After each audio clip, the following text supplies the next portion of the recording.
મિત્રો દાખલો નંબર 10 નો ત્રીજો ભાગ આપણે આગળ વધી રહ્યા છે. સેમ આપણે એક સમમિત અને એક વિસમિત શ્રેણિકના સરવાળા તરીકે દર્શાવવાનું છે. એ લઈ લઈએ આપણે. એ બરાબર આપણે શું લઈશું? 3 3 ઓછા 1 ઓછા 2 ઓછા 2 1 ઓછા 4 ઓછા 5 અને 2 લેતા રાઈટ છે. તો આપણને એનો જે પરિવર્ત શ્રેણિક મળશે એ પહેલી હારને પહેલા સ્તંભમાં રૂપાંતર કરીશું, બીજી હારને બીજા સ્તંભમાં રૂપાંતર કરીશું અને ત્રીજી હારને ત્રીજા સ્તંભમાં આપણે રૂપાંતર કરીશું. મિત્રો આઈ રિપીટ, 3 3 ઓછા 1 પહેલો સ્તંભ બની જશે, ઓછા 2 1 એ બીજો સ્તંભ બનશે અને ત્રીજી હાર ત્રીજો સ્તંભ ઓછા 4 ઓછા 5 ઓછા 4 ઓછા 5 અને 2 મળશે. રાઈટ છે. હવે આપણને ખબર છે પહેલા શું લેવાનું છે? બંનેનો સરવાળો અને પછી બંનેની શું લેવાની છે? આપણે બાદબાકી. રાઈટ છે. ચલો મિત્રો શરૂઆત કરીએ. આપણે બંનેના સરવાળાની વાત કરીશું પહેલા અને પછી બંનેની બાદબાકીની વાત કરીએ. રાઈટ છે. I hope you understood. પહેલું 3 3 ઓછા 1 ઓછા 2 ઓછા 2 1 ઓછા 4 ઓછા 5 2 3 ઓછા 2 ઓછા 4 3 ઓછા 2 ઓછા 5 ઓછા 5 પછી અહીં આવશે ઓછા 1 1 અને 2. મિત્રો તમે સહેલાઈથી સરવાળો કરી શકશો. I hope. 3 વત્તા 3 6 લખી નાખું છું ડાયરેક્ટ. 3 માંથી 2 જશે એટલે ઓછા 1 ઓછા 4 એટલે ઓછા 5 લખું છું. ઓછા 2 3 3 માંથી 2 જશે એટલે 1 મળશે. ઓછા 2 એટલે ઓછા 4 મળશે. 1 માંથી 5 જશે એટલે ઓછા 4. ઓછા 4 ને ઓછા 4 1 ઓછા 5 ઓછા 5 વત્તા 1 એટલે ફરી પાછા ઓછા 4. 2 વત્તા 2 એટલે કેટલા મળશે આપણને? 4. મિત્રો આઈ હોપ યુ અન્ડરસ્ટુડ. હવે x લઈશું અને y લઈશું. રાઈટ છે. હવે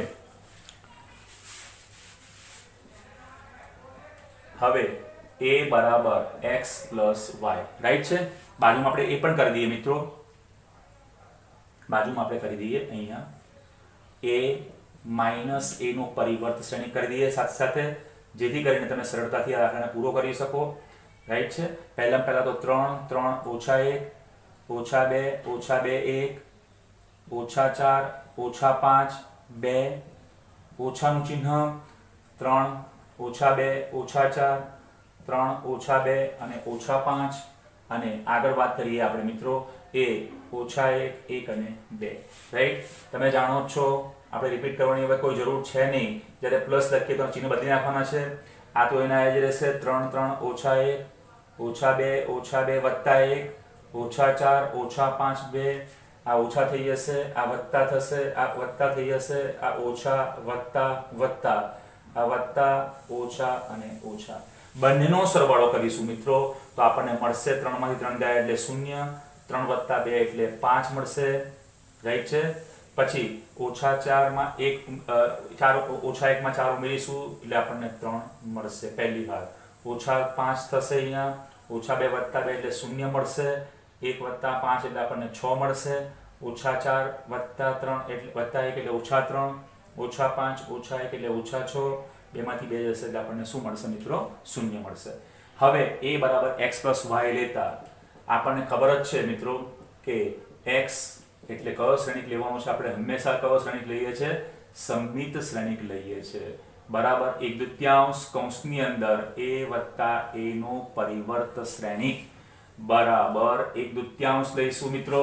a વત્તા a નો પરિવર્ત શ્રેણિક તૈયાર છે. 6 1 અને ઓછા 5 પછી 1 ઓછા 4 ઓછા 4 પછી ઓછા 5 ઓછા 4 વત્તા 4. કોમન વાત છે અને 2 વડે ભાગીશું તો આપણને જે પરિણામ મળશે મિત્રો એ આ મુજબ હશે. 3 2 તારી 6 પછી આવશે 1/2 સોરી આવું પરિણામ આવશે 2 તારી 6 1/2 ઓછા 5 ભાગ્યા 2.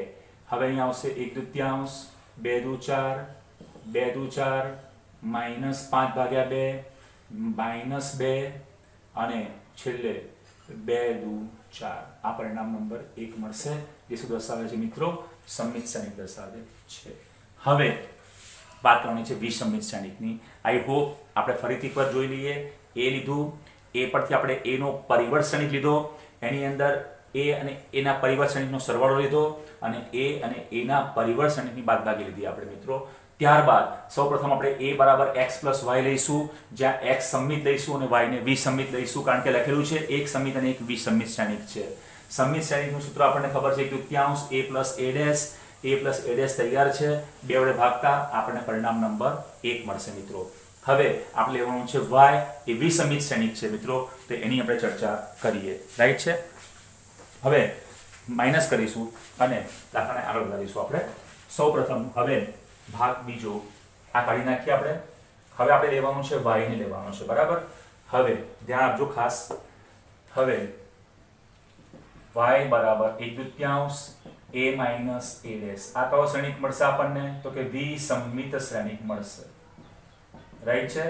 1/3 a minus a dash તૈયાર છે મિત્રો. આર્યા 0 5 3 -5 0 6 -3 -6 0. 2 વડે ભાગીશું તો 0 5/3 3/3 -5/3 0 3 -3/3 -3 અને 0 મળે. આ પરિણામ નંબર 2. હવે બંનેનો સરવાળો કરીશું તો ઓબ્વિયસલી આપણને શું મળવાનું છે મિત્રો? a મળશે. અને તેથી કરીને છેલ્લા સ્ટેપમાં આપણે લખીશું હવે a બરાબર x plus y. a આપણી પાસે છે 3 -1 -2 -2 1 અને શું છે -4 -5 અને 2 બરાબર x ને મૂકીશું પહેલા તો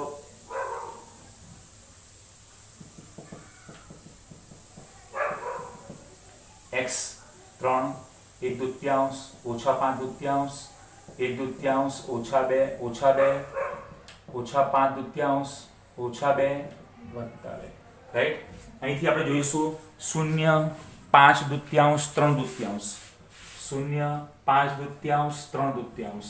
અહીં આવશે -5/3 0 3. અહીં આવશે -3/3 -3 અને 0 મળશે. રાઈટ. તમે ક્લિયરલી ચેક કરી શકો, ક્રોસ ચેક કરો, ક્રોસ વેરિફિકેશન કરી શકો છો કે આ બંનેનું જે પરિણામ છે, આ બંનેનો જે સરવાળો છે મિત્રો, એ આના બરાબર મળવો જોઈએ. Let us begin. ચેક કરી લઈએ. 3 + 0 3 મળે છે. હા. 1/3 + 5/3 એટલે 6/2 મળીશું, 3 કરશે. 3/3 - 5/3 એટલે -2/2 મળશે, એટલે -1 મળશે. 1/3 માંથી 5/3 એટલે -4/2 મળશે, એટલે -2 મળશે મિત્રો. આ ડાયરેક્ટ -2, આ ડાયરેક્ટ 3 માંથી 2 જશે એટલે 1 મળશે. આ -3 -5 -8/2 એટલે -4 મળશે. અહીં -2 -3 ડાયરેક્ટ -5 અને 2 + 0 એટલે આપણને 2 મળશે. તો તમે આ રીતે બતાવી શકો છો કે કોઈ પણ શ્રેણીકને તેના બે શ્રેણીકના સરવાળા સ્વરૂપે દર્શાવી શકાય છે, જેમાં એક શ્રેણીક સમમિત અને એક શ્રેણીક વિસમિત શ્રેણીક હોય. રાઈટ છે. I hope you understood. દાખલો નંબર 4 તમને હું હોમવર્ક માટે આપવા જઈ રહ્યો છું, કારણ કે દાખલો નંબર 1 આનો એ સેમ ટુ સેમ હતો, તો you can try it, believe it.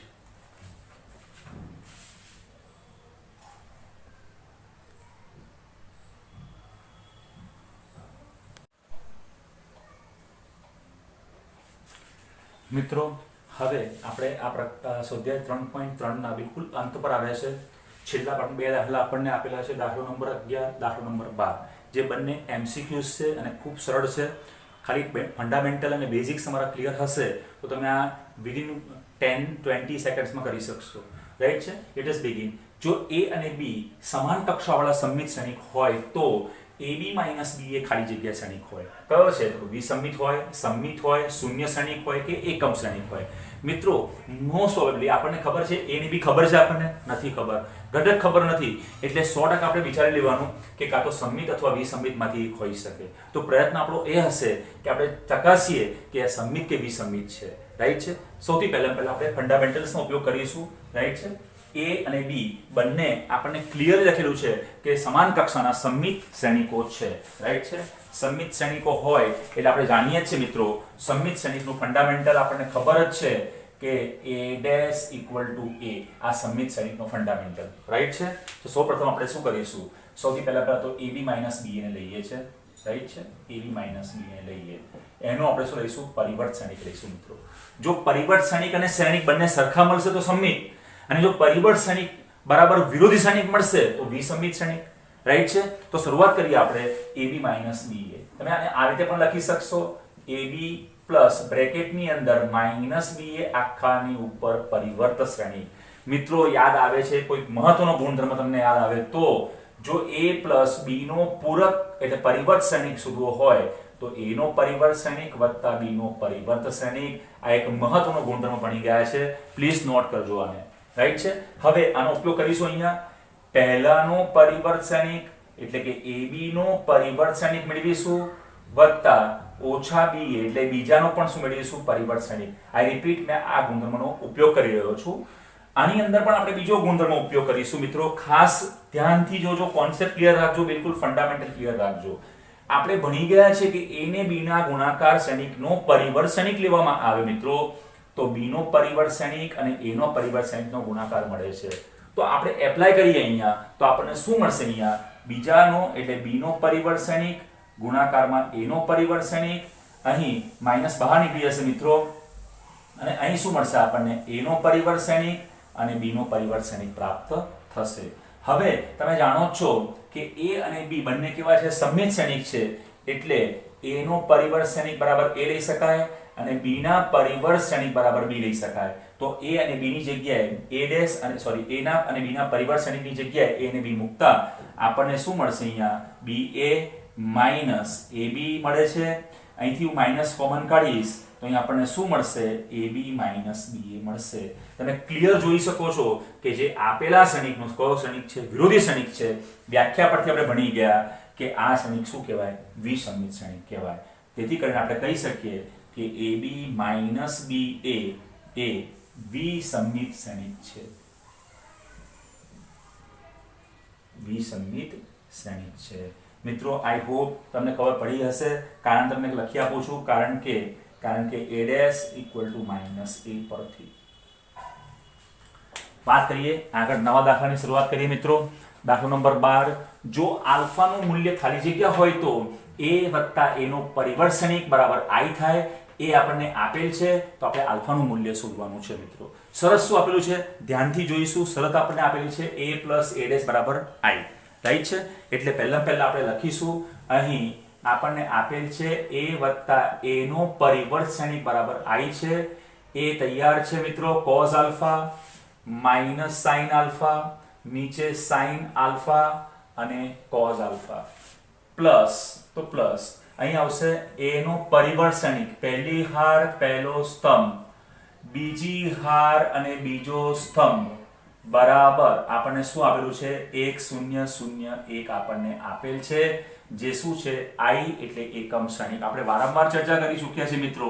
i એટલે એકમ શ્રેણિક જેના વિકર્ણ ઘટકો 1 1 છે. રાઈટ છે. આ બંને શ્રેણિકનો સરવાળો કરીશું.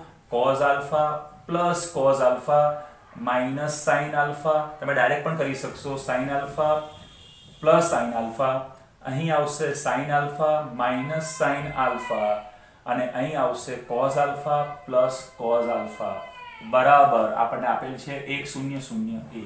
સાદુરૂપ આપીશું મિત્રો. અહીં મળશે 2 cos આલ્ફા. આ મળ્યું આપણને 2 cos આલ્ફા 0 0 અને 2 cos આલ્ફા બરાબર 1 0 0 1. તમે જાણો છો કે બે શ્રેણિકની સમાનતા પરથી આના અનુરૂપ ઘટકની સરખામણી કરીશું તો આપણને શ્રેણિકોની સમાનતા પરથી આપણને મળશે 2 cos આલ્ફા બરાબર 1 એટલે cos આલ્ફા બરાબર 1/2 મતલબ આલ્ફા બરાબર આપણને ખબર જ છે π/3 જે શું દર્શાવે છે? આલ્ફાનું મૂલ્ય દર્શાવે છે. મિત્રો આઈ હોપ યુ અન્ડરસ્ટુડ. આપણો જવાબ રાઈટ છે. Please note down this. ધ્યાનથી ઉતારજો, સમજો અને એના કોન્સેપ્ટને ક્લિયર રાખજો મિત્રો. I hope you understood.